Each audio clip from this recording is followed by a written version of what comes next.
Today's conference is being recorded. This time I'd like to turn the conference over to Mr. Chris Costello with UFC. Please go ahead, sir. Thanks, Cody. I'd like to now welcome in the main event for UFC 232, former light heavyweight champion, number 1 contender John Jones, and number 2 contender Alexander Gustafsson, who will battle for the light heavyweight championship. And with that, we can open up to questions. Okay, question. Please signal by pressing star 1 on your telephone keypad. If you're using a speakerphone, please make sure your mute function is turned off to allow your signal to reach our equipment. Once again, that is star 1 if you'd like to ask a question. We'll take our first question from Jeffrey Harris with 411 Mania MMA. Thank you, gentlemen, for joining us today. First question for Alexander. This is a rematch that's 5 years in the making. I think there was a time where we thought we were going to get this fight in 2014. Then, due to injuries and scheduling, we never saw it. Now it's finally going to happen. Just what's it like for you to be on the cusp of this rematch and fight you've been looking for almost half a decade? Well, it's great. I'm looking forward to it. I can't wait to get in there.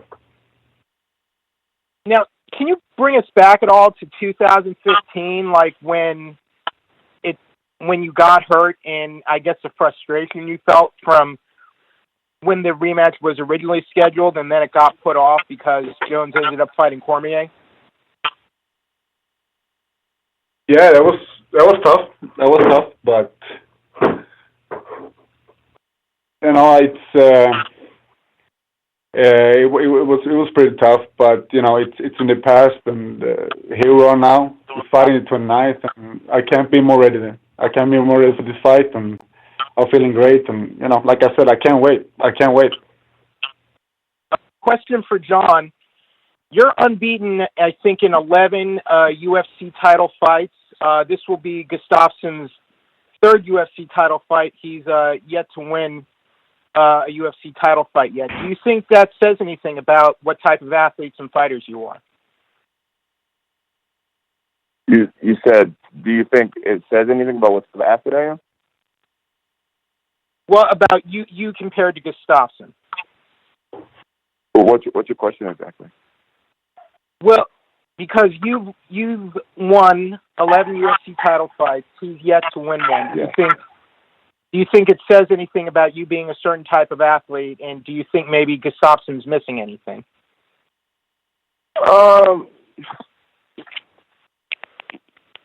What it tells me is that this is who I am.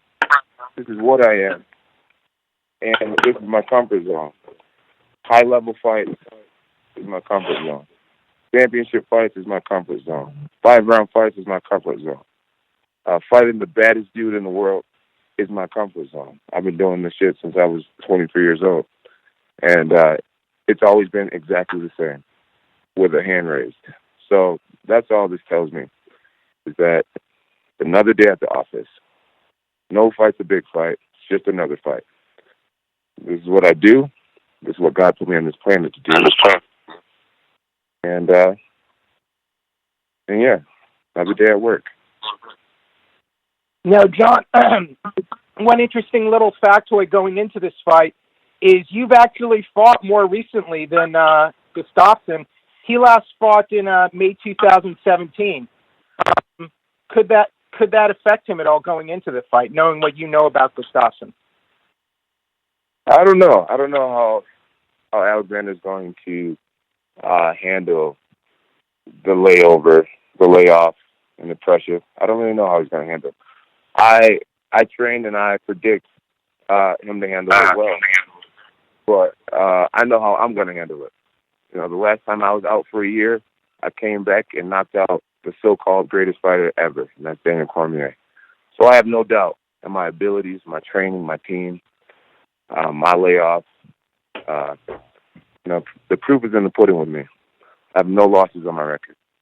So I'm going to go and be myself. And last question for Gustafsson. Since you haven't fought since May 2017, do you anticipate any ring rust? I mean, people throw that term around a lot, and it has been a while since your last fight. So I guess, what do you do ready to get prepared? Because this is one of the biggest fights of your career, and it is a 5-round title fight, so you won't have any ring rust for this type of challenge. I don't believe in ring rust at all. The layoff has just been good for me. It's just been good for me. I'm a different fighter today than I was 1.5 years ago, and this is my time. I feel this is the time this fight should happen.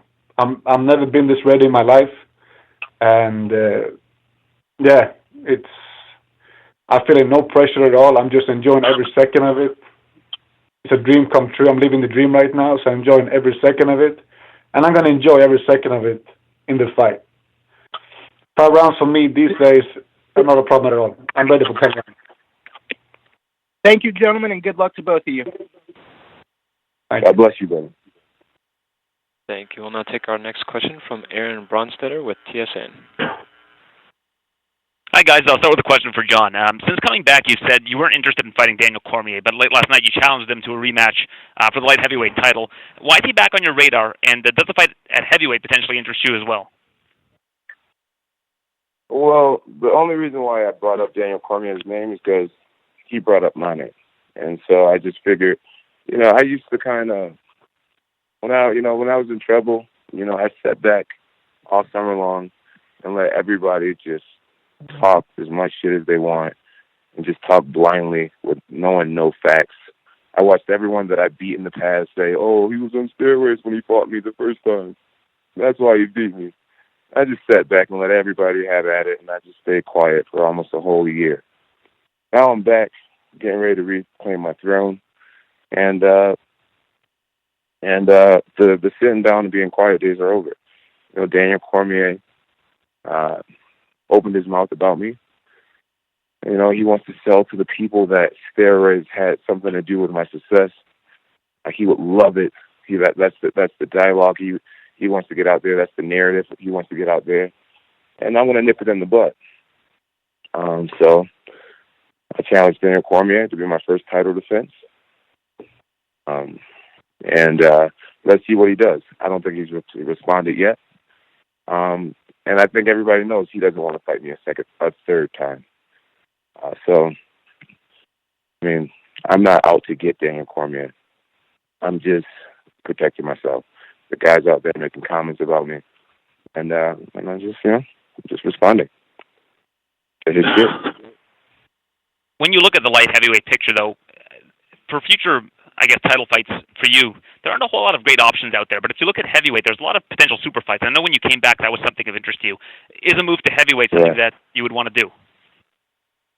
Yeah, first getting this light heavyweight championship back in New Mexico, where it's been since 2011. That's my first goal. And then after that, I don't really know what's next after that. Whether Daniel Cormier decides to come get this third loss, or super fights at heavyweight division. I don't really know. I'm pretty up for whatever. Right now, I got a great challenge ahead of me, so I'm just focusing on this. And after that, we'll start playing with some options with Dana and Ari and those guys, Hunter. The California State Athletic Commission recently recommended that you do VADA testing for this fight. You decided to forego that. What went into that decision, and were you at all worried about the optics of that?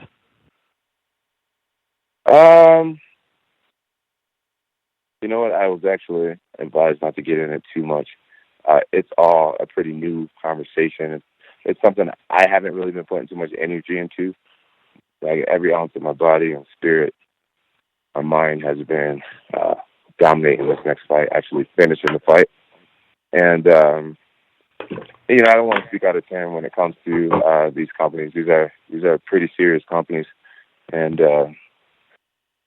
I want to get my mind around the whole situation before speaking more on it. So I'm just not going to really comment too much on it. Because it's such a recent thing and you don't really have all the information that you need to do something like that? Exactly. This was just kind of thrown at me recently. I haven't spent any time or any of my energy on it. I haven't even put much thought into it right now. And I realize it's a very serious deal. Right now I have a fight coming up, so I'm just one thing at a time. All right, this is for Alex. If you were to have made, I can answer after the fight. No problem. So this is for Alex. Alex, if you were to have to decide what was more important to you in your career, would it be this rematch or just winning a title in general? I mean, I know you get the chance at both here, but is this rematch more important to you than, say, fighting Cormier again if he was to continue to be the champion? Yes, it is. This is the big fight I've been waiting for, and I've been training for my whole life. This is the fight I wanted for a very long time. It's bigger fighting someone else for the belt. This is me beating the best guy out there, beating the guy that's never been beaten, and take his place. So it's the biggest thing there is for me right now. And the last question for Alex. Jones has just mentioned that he wants his first title defense to be against Cormier. He doesn't have the title yet. Do you think he's overlooking you and he thinks this will be an easier fight than it will be? Well, I don't really care so much about it. I'm just here. I'm here on a task. I'm here to be the best guy in the world. I'm here to be the world champion. I'm here to beat John. Nothing else. Everything else is not important to me. They can write whatever they want to each other on Instagram or Twitter or whatever. I don't care. I'm here on a mission, and my mission is to beat John. Nothing else. All right, thank you, guys. Enjoy your holidays, and we'll see you next week. Thank you. Okay, we'll now take our next question from Damon Martin with FlowCombat.com. Hey guys, first question for John. John, this last year, I know it's been crazy and you kind of get exhausted answering the same questions over and over and over again. Is there a little bit with this fight that's almost like cathartic to kind of turn the page, so to speak, and just move past all that and hopefully write a new chapter in your career? Yeah, absolutely. Winning this fight definitely helps you move forward from a lot of stuff. I don't like the fact that the first fight was so close. And, there's a lot of people out there who feel as if he won the first fight. So, then to come back into the game, I do feel like I have a fresh start. I know I have a fresh start. In my spirit, I have a fresh start. And getting rid of old skeletons, it's always going to be nice. You know what I mean? So, my goal in this fight is to dominate, finish the fight. I believe that's what's going to happen. And, it'll be nice to move forward and people realize, all right, this guy was just proven. They have metabolites in his system. Obviously, for all the cowards out there who said I beat them because of steroids, that's proven to be not true. And your Cormier trying to convince people that steroids had something to do with him being knocked out, that's obviously not true. Nanograms of a metabolite does not affect your performance. So for everybody who said that, so I finally got past that. Now for the doubt of Gustafsson, whether he won the first fight or not. I mean, you just heard the guy say, I get the chance to try to beat the guy who's never been beaten. Like, which one is it? Did you beat me the first time, or because you just admitted that you didn't? Mm-hmm. But anyways, yeah, man, to win this fight in devastating form, it's going to be nice, man. It's going to be real nice. You kind of just answered my next question, but I'll ask anyways. You said in the past, and you were honest and said that you probably didn't train the way you should have for the first fight with Alex. You've been very honest about that. Do you feel like you do need to go out there and dominate him, finish him, put him away to show what kind of fighter you are? Because you have said in the past that, maybe you didn't take him as seriously as you should have the first time. Training for the second fight, me and my coaching staff, we realized how underprepared we were the first time. Alexander he brought a different game to the game, and it was something that none of my teammates had prepared me for. We overlooked him. We overlooked him completely. And, if you notice, round 2, I was so tired I could barely finish a double leg dive. I've been shooting doubles since I was a kid. I was just tired, man. I was exhausted in that first fight. But I still had enough heart to pull out the victory. I kicked it to a whole different gear in the late rounds of that first fight. I know now how underprepared I was the first time. And you'll see a completely different strategy. You'll see a completely different fight. A completely different fight.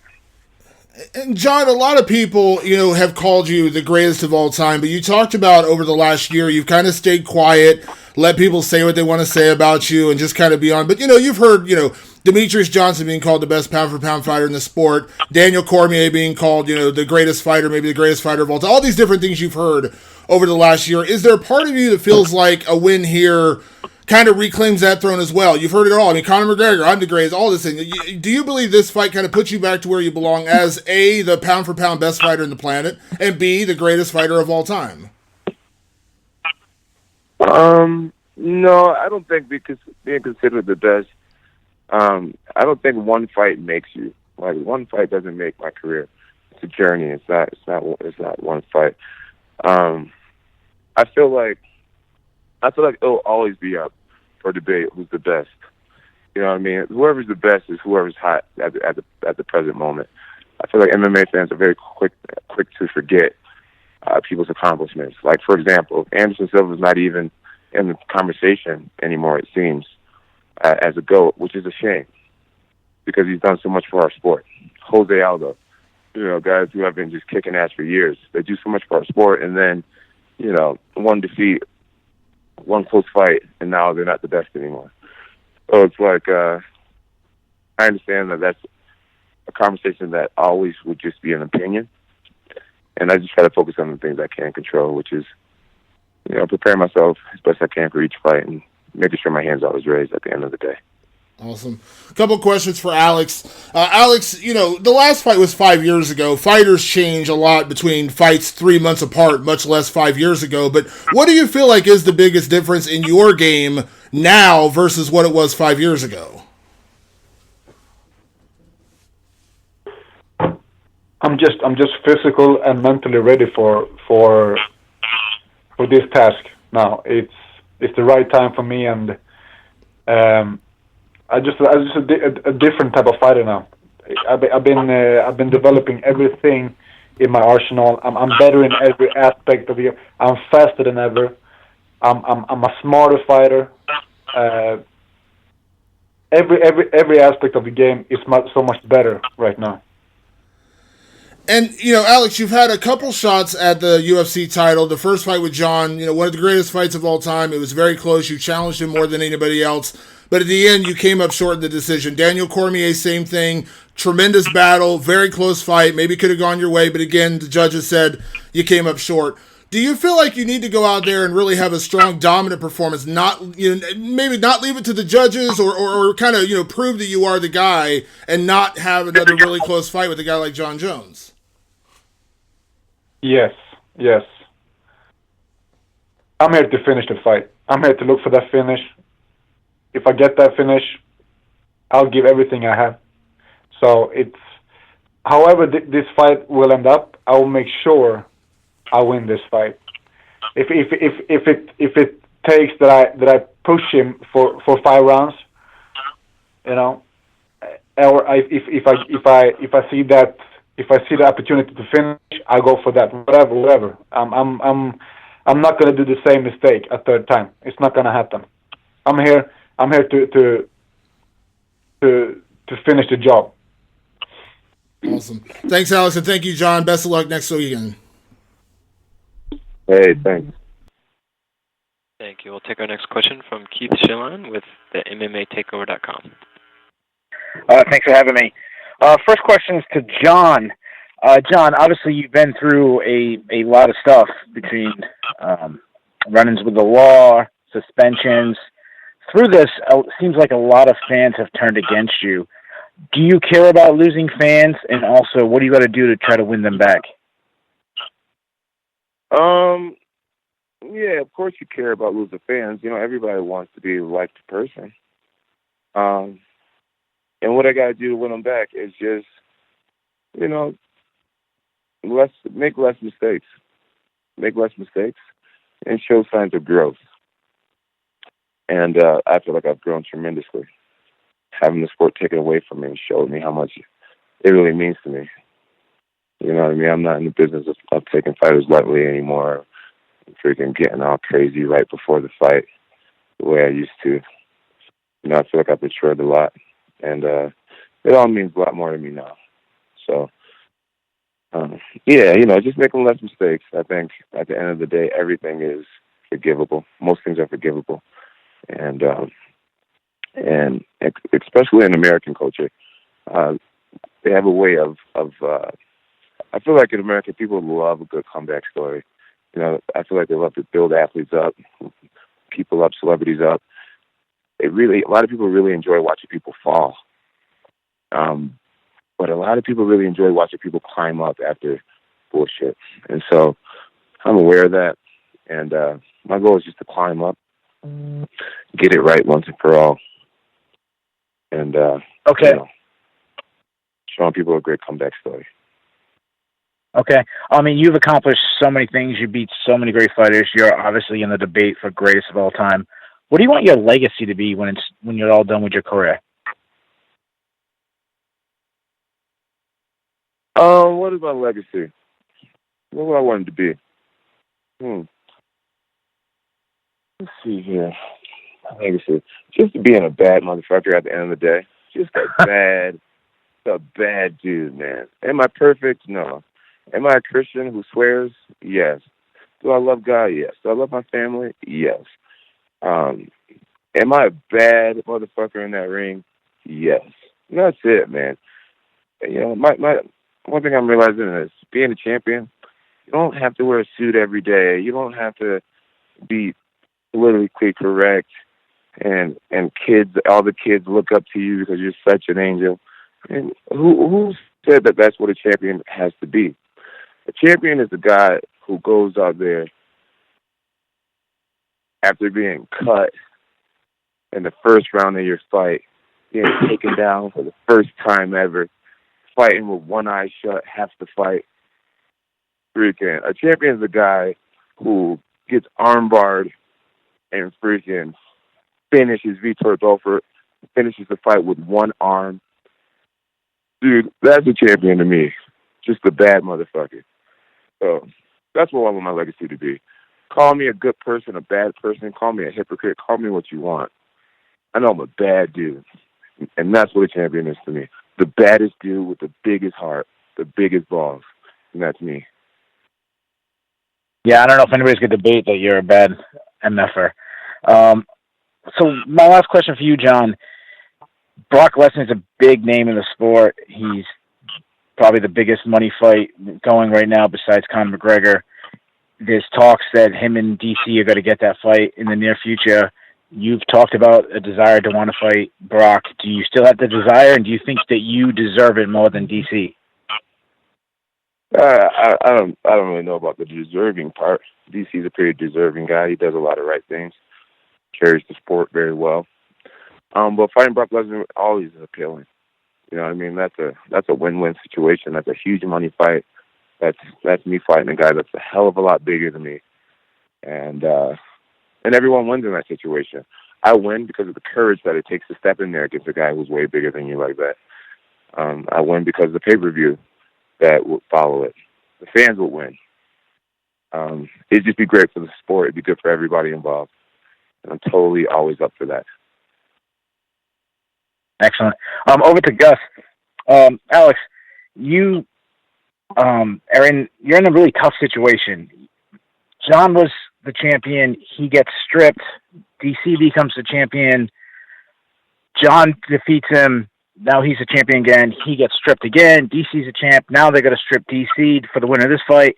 If you win this fight, are you going to feel like you're the light heavyweight champion of the world? Oh yeah.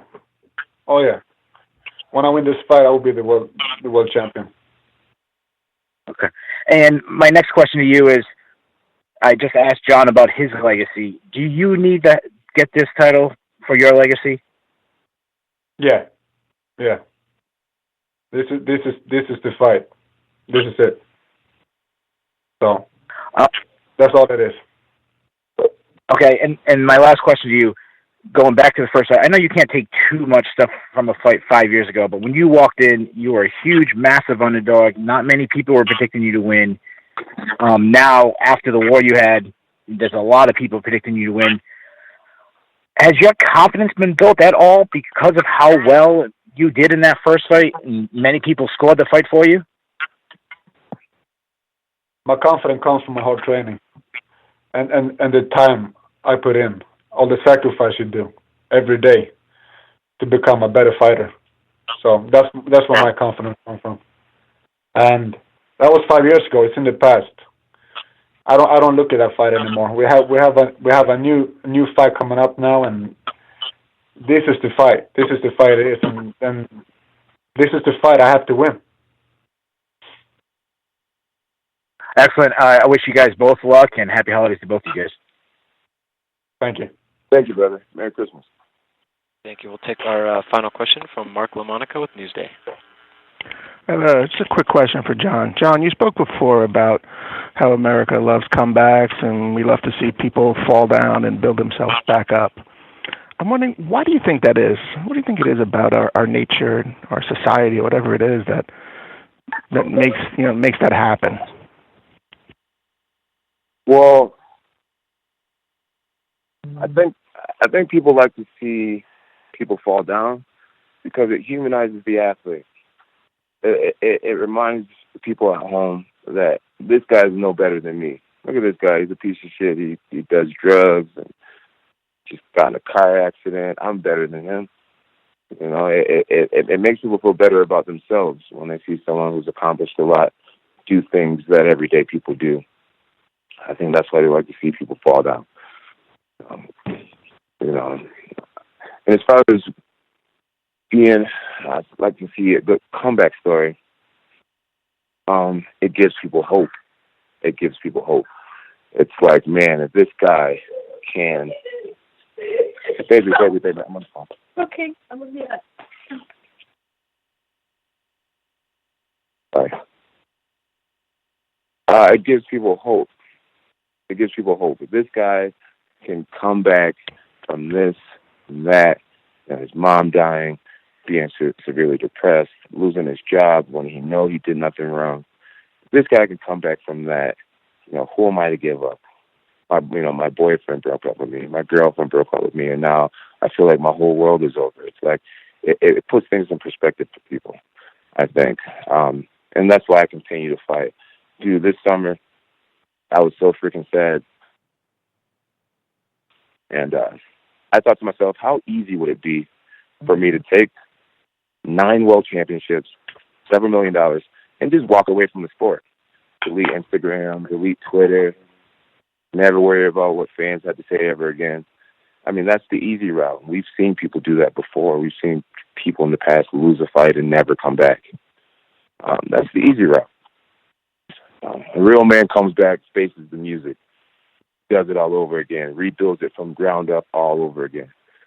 So I don't know. I just comeback story part. It gives other people hope, and I love the fact that my story is controversial, because it shows that I'm far from perfect, and it shows you have a guy like John Jones can do it, you know, who says anyone can. Mm-hmm. Awesome. Mm-hmm. Thank you, John. Appreciate your time. Yep. No doubt. I'll turn the conference back over to Mr. Costello for any additional or closing remarks. Thanks, Cody. I'd like to thank everyone for joining us on today's call.